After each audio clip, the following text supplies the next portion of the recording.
Hey, this is Todd. Welcome to the Lyceum Weekly Update number 18 for the week of April 14th, 2014. There are a ton of launches happening all this week. It's crazy. So getting straight into it, starting on Wednesday, there's going to be a pop rock single launch for $5 happening at Brighton Up Bar in Darlinghurst, and that's with White Caves. Then on Thursday, there's going to be a hardcore punk LP launch. It's $10 at Blackwire Records in Annandale with Shackles. And a country album launch for $24 happening at the Brass Monkey in Cronulla, and that's with Luke O'Shea and the Medicine Wheel. And an indie pop singer-songwriter EP launch for $12 at Brighton Up Bar in Darlinghurst with Eleanor Dunlop. Then a rock single launch happening at the Lansdowne in Chippendale with Diva Demolition. And lastly on Thursday, a hip-hop rap album launch for $10 at the Loft Bar, part of the University of Technology Sydney in Ultimo, and that's with Decipher Us. Then on Friday there's going to be an alternative country folk album launch, and that's at the Petersham Bowling Club in Petersham with Henderson Williams and the Brothers Primitive.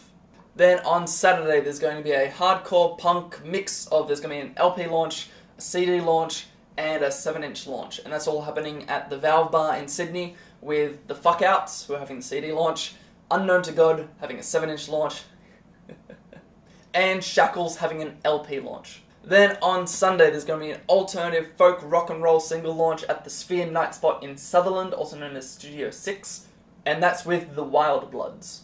And lastly on Sunday, and last for the launches, a hip-hop rap album launch for $18 at Valve Bar in Sydney, another one with Decipher Us. So Decipher Us and Shackles both have launches happening twice in the week. A few special gigs starting on Thursday. There's going to be a hardcore metal Easter show. There's going to be like a bunny handing out Easter eggs and free hot cross buns. And that's at the Exchange Hotel in Darlinghurst in Spectrum Bar, part of Hot Damn. Hot Damn! Then on Friday there's going to be a 2-day fundraiser, kind of benefit show for Blackwire Records in Annandale. It's to pay for any kind of repairs, upgrade some gear to make sure that bands can actually perform. And since they're a DIY space, it's a decent reason to give them money. Blackwire Records put on gigs every single week, and it's always catered to all ages and hardcore and punk. So if you're wanting to give them a bit of money to help upgrade their gear and make sure that the bands can sound as good as they can, then you can go to one or both of these gigs. The first one's happening on Friday. It's at the Red Rattler Theatre in Marrickville, and that's going to be $15 to get in. And day 2 is on Saturday, and that's happening at Blackwire Records in Annandale. And there'll be a whole heap of hardcore punk bands playing on both days. And news. There was really only one news thing worth putting up, and that was Triple J rebranding Dig Music as Double J. So towards the end of last year, Dig Music, which is owned by the ABC, Triple J took over, complete control over it. And they said that they had plans for it to cater to the older demographic who have moved away from Triple J's current format. And now they finally announced things to do with it. Firstly, that it's going to start on April 30th. It's going to be a digital station only, so you won't be able to pick it up on any kind of analog radio. The host that they have announced is former Triple J informative Miff Warhurst. She's going to be opening the first show with how the whole program's going to run, who the other hosts are throughout the week.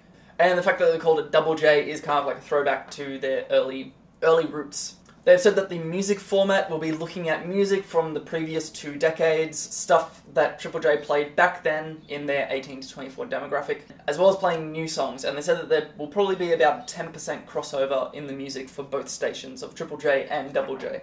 So a couple things to kind of point out, because I'd always noticed the Triple J issue that some people had, but I had always felt that it was more that they didn't vary enough. A lot of the more recent articles talking about Triple J seem to be aimed at bands trying to imitate a particular sound that they were aiming for. They weren't very varied in the rock, metal, punk kind of categories. It was a lot more indie, a lot more pop, a lot more electronica. So them making a station that says, oh, we're going to play the previous couple decades of music because that's what you want, was that really what people wanted? Did people want to hear the old stuff, or did they just want to hear those genres but from today's bands? I'm definitely going to tune into it and see what they're going to be doing with it. Because if it's a majority old stuff and just for like a nostalgia kick, and so far announcing Miff Warhurst as the host and calling it Double J is basically a kick in the nostalgia nuts. And honestly, if that's what Double J is going to be, is just playing the older music and trying to cater to that kind of demographic, I'm it's not going to be that interesting. That's the way that it feels to me, and it's something to really look into a bit more and talk about, but that's for another video. And finally, Band of the Week this week is Band in Texas. They are a indie pop rock and roll kind of band, and the track that I'm going to be playing at the end of this video, White Mouses, they also have a music video out for that they just released, and they're doing a bit of promotion for it. It's a pretty cool video. So if you would like to check that out, just click this little boxy thing here, and you can click and you can go and watch it, and then you can come back and finish it here. Or you can leave me forever. Oh no. If you hear them and you're interested in Band in Texas, or you're interested in any of the bands and news I talked about in this video, everything is linked in that little thing down there. So go check them out, give them a like, enjoy their music video. I am finished for today, and I'm going to be going to the Easter show. Yay! If none of the launches tickled your fancy, just go onto the website because the gig guide will be up. And you can check out all the other gigs that are happening this week. There are still heaps of them, so go look, see if you like any bands, because you can click on them and you can see if you like them. Try before you buy. And until I see you next Monday, be good.